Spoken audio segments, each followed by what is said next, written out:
Oh my God, Christopher. This is not good for White Black. He's gonna get mixed. Nah. Just stay, just chill. Nah. Oh, that's good, that's good. Nah. But good Yeah. Yeah. Alright, This is not good. He's gonna get mixed. Nah. White Black is kind of Pringles. Yeah. Yeah. Oh, he drops. This is mobile, guys. Oh, this is bad. Oh! He won't get the kill though. Nah. It's max damage. It won't kill. That's Christopher.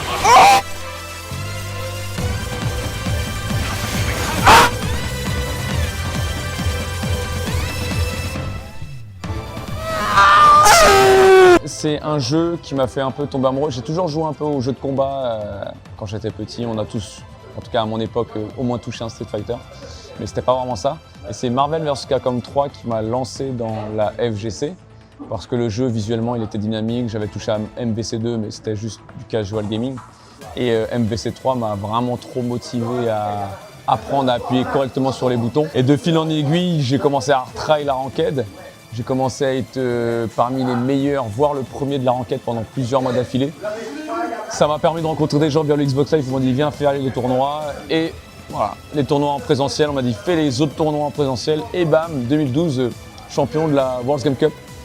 C'était le plus gros tournoi littéralement en Europe. Donc ça a été le départ.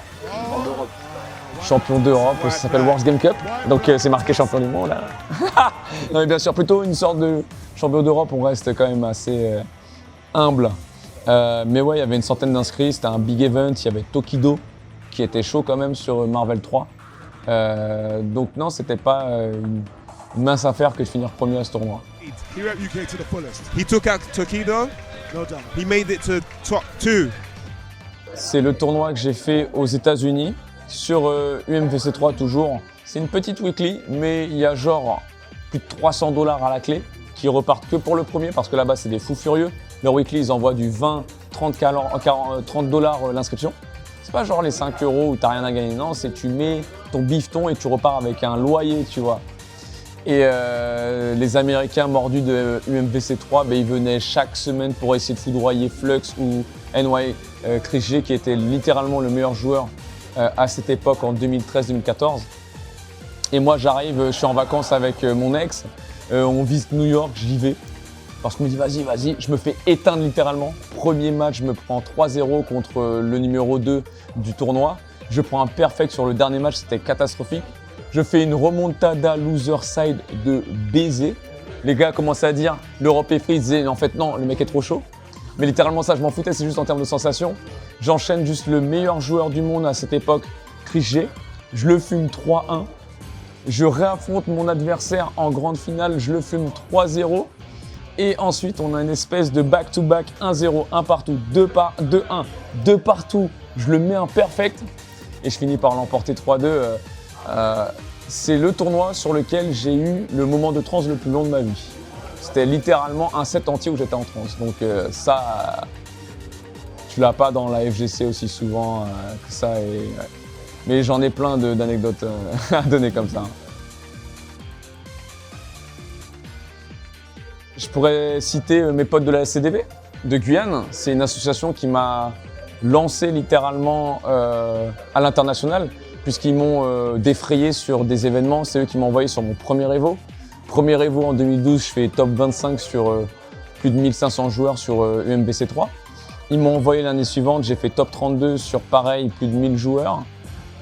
Ils m'ont soutenu sur plein de tournois européens, ce qui fait que j'ai pu performer et me faire, on va dire, plusieurs trophées, plusieurs noms, Stunfest, tout ça. Ils étaient toujours derrière. Yugi, Blackos qui est toujours aussi présent. Justement, gros big up à vous les gars, vous étiez à l'Evonis, c'est vraiment un truc de ouf parce que moi je viens de Guyane et des mecs qui viennent jusqu'en Guyane pour, je sais pas, représenter avec leur humble niveau et ensuite ils te défrayent pour que tu les rejoignes à Las Vegas parce que eux ils faisaient le déplacement, que tu avais plein de hexagoniens qui ne faisaient pas le déplacement depuis la France. Donc si je retiens vraiment des books, c'est tous ces gens-là qui m'ont accompagné à mes débuts. Et bien entendu, je suis obligé de citer mon frère Flashno47 que j'ai rencontré en 2015. Et ça fait depuis 2017-2018 qu'on ne s'est pas lâché, tout simplement. C'est même pas un projet, hein. C'est des bêtises.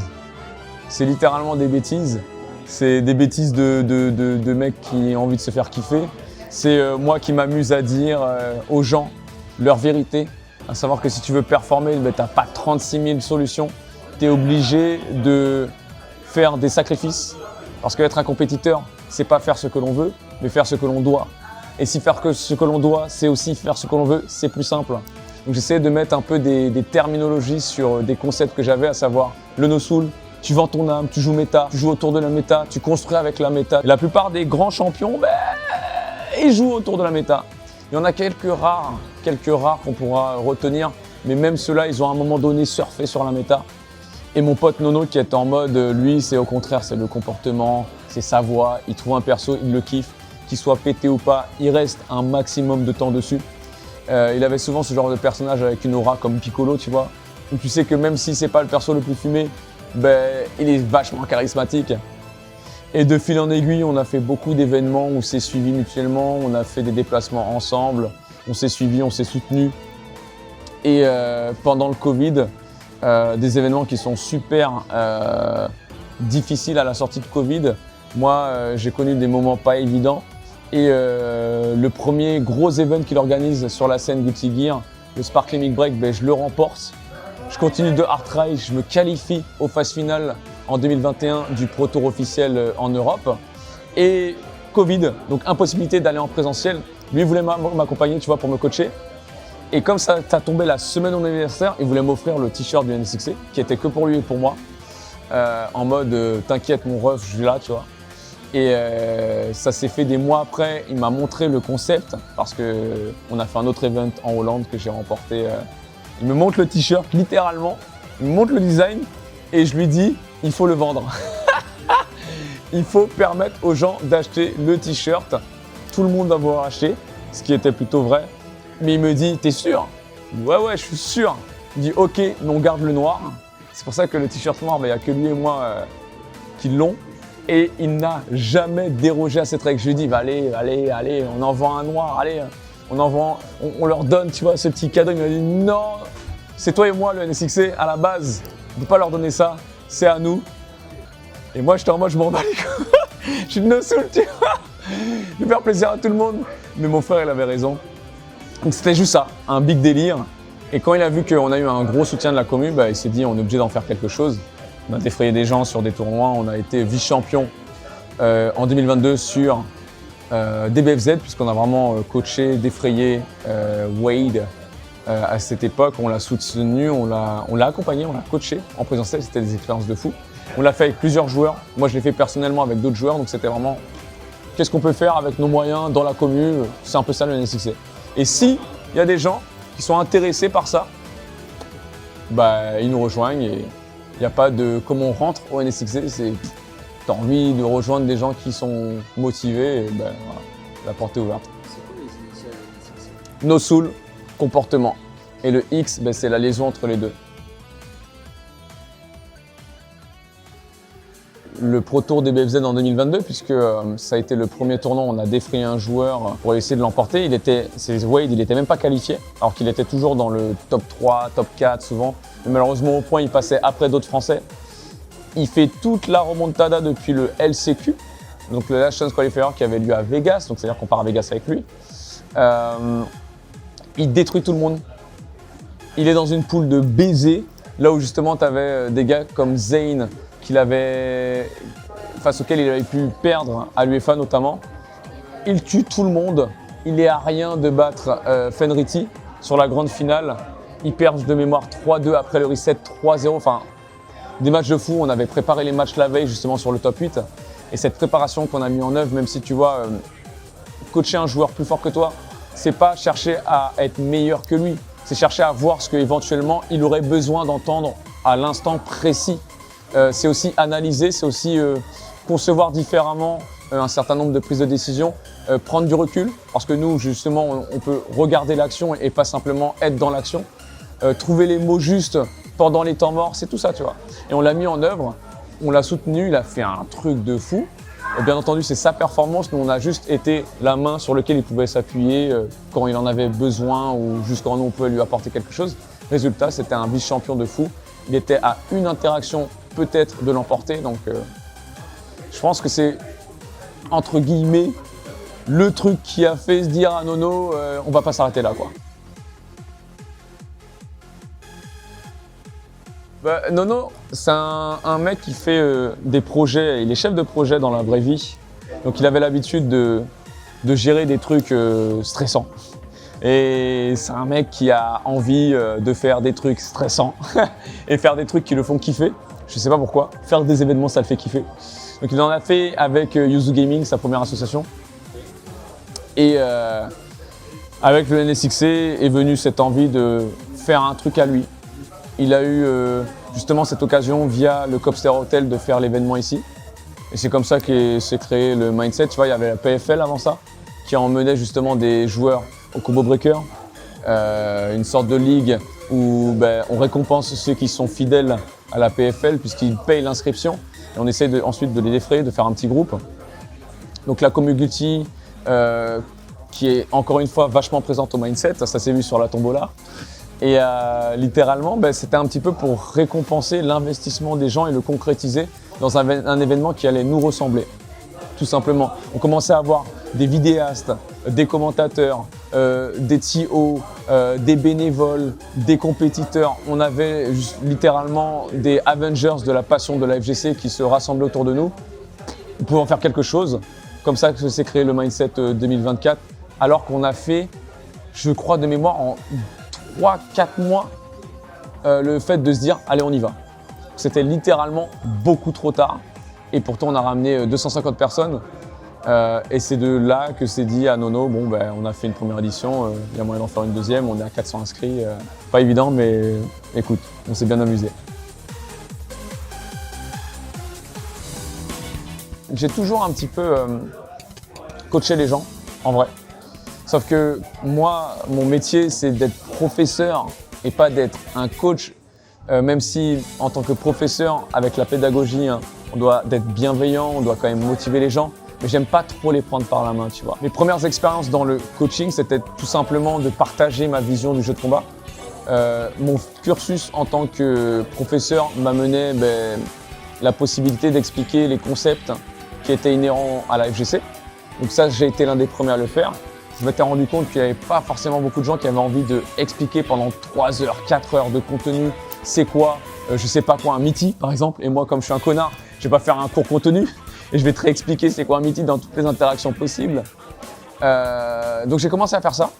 J'ai commencé à proposer du coup mes services de façon presque bénévole, à savoir que ceux qui voulaient être coachés, c'était simplement qu'est-ce que tu as envie de me donner, tu peux me donner 1 euro, je m'en fous. Moi, ce que je voulais voir, c'était l'investissement de la personne, pas forcément un retour financier. Je voulais voir la personne, est-ce qu'il est capable de comprendre mes concepts et de les appliquer efficacement, tu vois. Je m'étais dit aussi quand j'ai commencé sur la commu, pas que j'étais seul, mais j'ai été très rapidement, je dis mon 3e tournoi, j'étais mis sur le haut de la pyramide de l'Europe, voire pas loin de celle du monde. Et j'avais pas forcément des échanges qui me permettaient de progresser encore. Donc j'étais obligé de prendre moi-même du recul. Il n'y a que tardivement que Flashno est arrivé dans ma vie de la FGC pour éventuellement m'aider à prendre ce recul. Donc je me suis dit, comme j'ai de l'expérience, pourquoi ne pas le proposer à d'autres personnes? Et c'est comme ça que j'ai commencé à simplement moi-même essayer de coacher des jeunes de la communauté, Orochi, un petit peu Patachou avec le projet Ultimate. Là plus récemment c'est Kryou. Donc différentes personnes comme ça, il y avait aussi Gagayouk, Super Big Up, Super Ga. Donc j'étais jamais très loin on va dire du coaching. Et plus récemment le coaching véritablement en termes de services payés, donc une proposition cadrée avec un contenu qui est réalisé en amont sur lequel je vais pouvoir me baser. Donc c'est quelque chose de beaucoup plus concret si je peux dire et que je peux projeter visuellement aux gens que je coach. C'est à cause de tout simplement un stream caritatif où je me suis dit je vais mettre des donation goals qui ne seront pas évidentes à capitaliser. Et il se trouve que c'était l'avant-dernière, à savoir je me lance au coaching. Et depuis j'ai coaché plus de 50 personnes, enfin c'est un truc de fou quoi. J'en ai aucun, j'ai aucun projet, aucun objectif. Même dans la vraie vie, tu vois, je parle un peu de moi, mais 37 ans. Ça fait depuis 2012, 13 ans de FGC. Je savais même pas que j'allais faire 13 ans de FGC. Je savais pas que j'allais être prof depuis 2012 parce que j'ai commencé la FGC et faire la compétition en même temps que j'étais prof. Bref, j'ai eu plein d'expériences. Ça pourrait s'arrêter demain, même le NSXT que ça... Comment dire? J'aurais pas une question de regret, tu vois, je vis quand même à l'envie. Peut-être que demain je vais relancer la compétition même s'il y a peu de chance. Peut-être que demain je vais me remettre à streamer, là je le stream pas. Peut-être que demain je vais arrêter la compétition. J'ai fait des pauses de jeux vidéo dans ma vie comme j'ai repris le hard try de fou. Donc j'ai littéralement aucun projet. Si, arriver à passer 10 muscle up au bout d'un an, tiens. Ça c'est un beau projet. En ce moment je suis assez régulier sur des tractions. Là c'est en ce moment l'hiver. Lundi on envoie les tractions avec mon big voisin, mon big frère Layo. Lundi, après justement le mindset, on va dans le parc à côté et on s'amuse à faire des tractions et des muscle up. On continue de découvrir tout simplement ce que la vue nous propose. Donc il y a Marvel Token aussi qui arrive. On va lancer un stream Marvel Token. C'est des trucs très simples. Il n'y a pas grand chose à dire de plus, c'est juste kiffer. Et puis continuer de progresser en tant qu'être humain, ce sera pas mal.